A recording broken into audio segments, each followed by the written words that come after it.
Kimberly in Raleigh, North Carolina. Can you hear me, Kimberly? Yes, I can Great. hear you. Okay, great. What's up? Hey, hello, Tom. Happy birthday to you. Well, thank you. And I'm calling because when you're speaking to that General Bogus, what's his name? Boykin, Boykin. Yeah, I mean, he's a conservative. I was very upset what was coming out of his mouth about the conspiracy theories of which the conservatives are constantly saying it. And how you and I was almost upset with you, but you kind of shut him down and questioning him and correcting him on his information. And to answer some of your questions, I'm a driver and I drive a truck driver and I drive over the country, and that's how I pick you up. Listen to conservative radio stations in North Carolina. It's only one station, and I listened to you when you went to that station in Ashland, North Carolina. It's only one station. Right. You have to look at why are these conservatives consistently repeating errors. And because you talking about when they said the government, it's okay to say it's Obama's fault, but when they go and say, well, we want state rights, isn't that the government also? Right. So they failed. Go ahead. No, you go ahead. I'm sorry. Well, I was just going to say and I think this is what you're pointing out, Kimberly, is that they fail to distinguish between a government of, by, and for the people at the state level and a government of, by, and for the people at the federal level. They talk as if the federal government at the federal level is an alien or invading force. And that's the language that the Confederate States of America used. That's the language that they used to justify separating from the Union. And that's why increasingly I am now referring to Fox so-called news as the official voice of the Confederate States of America. I think the CSA never went away. I think it has gone through a whole series of morphings and changings. And today, a large chunk of it is called the Republican Party and the Tea Party. Yes, and once again, when I've been a black truck driver in a field of tankers, and I'm confronted with racism almost every day.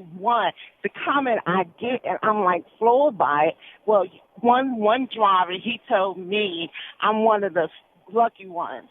And I was like, lucky ones of what? Because they got this assumption. I'm just sitting around as a black female waiting around to, get this particular check.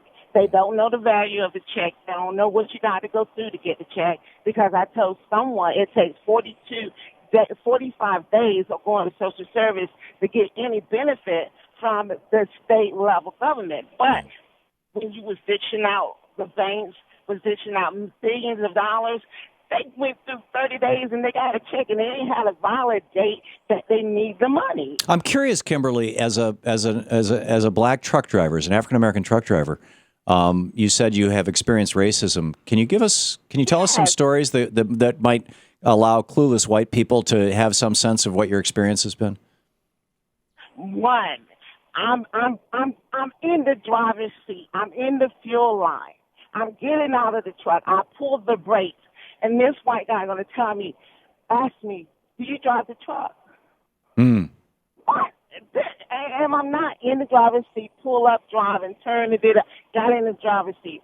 White guy broke now. He's going to tell me, "I don't believe you working." And it's a few of them. Right. I know 3 other black women in the tanker industry and other black women driving. My sisters, my brothers, my sisters, my aunt, my cousin, they got jobs. And it's unbelievable that it's unbelievable that they ask me, and I try not to be the attitude with the black woman and fall under that stereotype. I have to take it with a grain of salt, because they constantly don't believe that black people actually work. And guess what, Tom? I'm married. You believe that one? Wow. Oh, my God. You are married? Yes, we do get married. So it's kind of a clueless kind of racism as opposed to a hostile kind of racism. Is that most of what you experience? It's clueless. It's undermining me sometimes because in the industry in which I'm doing is I'm offloading and somebody else is offloading. If you're not doing correct, I got to check them. And I have to check them because it can endanger my life. And if you don't know what you're doing, you think I don't know what I'm doing because, well, I'm a female and throw some blackness in there with it. I don't know what I'm doing. I'm not in this truck because I don't know what I'm doing. Right, exactly. One last question, Kimberly, if you don't mind. It's fascinating talking with you. Do you find, as a trucker, as a truck driver in the United States, being both black and female, which do you think? Because I've been rolling this around. You know, Hillary Clinton is running for the presidency, and women didn't get the vote until 70 years after African American men did. And arguably, I mean, you know, Jim Crow kind of prevented that all from happening. But you know what I'm saying? That it seems to me that, but you know, I'm a clueless white guy, right? All I can do is observe this. You're living it. It seems to me that the oppression or hatred or dissing of women is as bad as, or maybe worse than, that same kind of behavior toward people of color. What's your sense of it?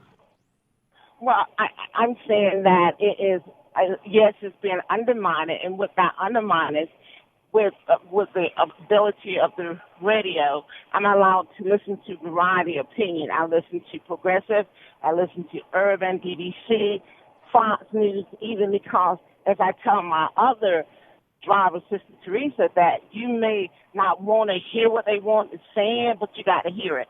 And they have put a seed Fox about a year ago about a little comments on how women in a position of power are not designed for that position of power. And if you go put in the blackness of it and the undermine of being black and having the ability to do it, that seed is planted, and some people really believe that it's a conflict that, you know, we should be home and having babies, but women are out there because of, you know, the men are not marrying some women, and some women are not marrying some men, and they're out in this field to provide for their family if they do have their family or themselves, that you always have to, I call it be Marilyn Monroe, a little bit, be very smart and beautiful, but play stupid. Yeah. And make them feel better about themselves. Yeah, use what you can to fight back against those things. Kimberly, it's great talking with you. Thank you so much for the call, and thanks for listening on Sirius. Talking to me. Good talking with you.